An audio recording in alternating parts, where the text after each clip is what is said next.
Hi, Remi Sandri auditioning for STET Phil Side 1. I mean, they're all kind of fucked up. Sorry? I mean, we can keep scheming the rest of it, but it's more of the same. Okay. Same as Boston, same as Philly, same as New Haven, same. You don't see a story here. No. I mean, yes. I mean, the same old story. Yes. All right, so what do you mean by the same old story? I just think the whole campus rape thing has already had a lot of coverage. How much do you want to get into this whole feminist thing? Ah, here we go. The feminist thing. Right. The feminist exposure of injustice thing. The whole let us talk about our promising young women and how their lives are going to be forever ruined by sexual assault at their $40,000 top-tier university. Do you have kids? Why? I just wondered, do you have kids? Because that would make me more sympathetic to the young college women? No, because $40,000 a year is incredibly cheap. It's clickbait. I read one of these, I don't know, BuzzFeed pieces the other day, and I came away thinking, rape is not that bad. It's not the worst thing that can happen to a person.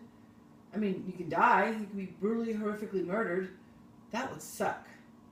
I'm just kind of raped out, all right? There's an angle. Huh? So you're saying... Is it necessary? Is it interesting? This isn't the kind of story we do. Not really, actually. I don't think we're about, fulminating the internet outrage machine. You mean this isn't the kind of story you do? It's not. It's not me. Maybe Mike. Mike? Mike has more human interest. You really think people are going to talk to Mike about this? Sure. You really think teenage girls are going to open up to Mike? Is this a feminist thing? What? Is this about... What do you mean, is this a feminist thing? Is this about I hand the story to you and not to Mike or Joel or... I hadn't even thought of that. And maybe I'm making a statement about, I don't know, what kind of story a female reporter is capable of reporting. Like the potential sexist implications had not even occurred to me. And you could even perceive this as a kind of demotion. Right. Like a comeback from covering human rights violations in guitar. Or a lack of confidence in your abilities. And you sent me out to interview a bunch of fucking sorority sisters. You're right. This is so weird. Or it could be, I think this is an interesting story. I think there could be a good angle. I think this is the kind of story it takes a woman to tell. It takes a woman to get access.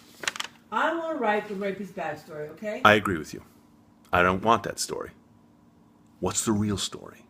What's the angle that everybody else has been half-assing this whole time? I'm telling you, I don't know. You can't think of anything unique to say on this subject? What about Dana? No, fuck Dana. No thanks. Look, Dana's going to bleeding heart all over this. This is the thing. I think you're right. I think there's a common narrative here. This is a story that gets sentimentalized and processed into consumer goods. Bite-sized chunks of shock value. And everybody reads that shit and wrings their hands and says, oh my God, isn't it terrible? And moves on with their lives. We're on the same page here. What I'm saying is, what if there's a way to cover this that really cuts through to the heart of what really happens? How it really plays itself out in people's lives? These are all kids on the same campuses, the same communities. They don't get platitudes. They just have to live in it. All right. And maybe we're not specifically interested in a victim. What about that? Maybe we're interested in the accusation itself. What does that do to a community? I mean, what does the college do? What does the guy do, the guy that's accused? What do you do if you think you're a rapist? If you think your friend's a rapist? How is that girl going to move on with her life? Okay. So it's not the rape is bad story. It's something more than that.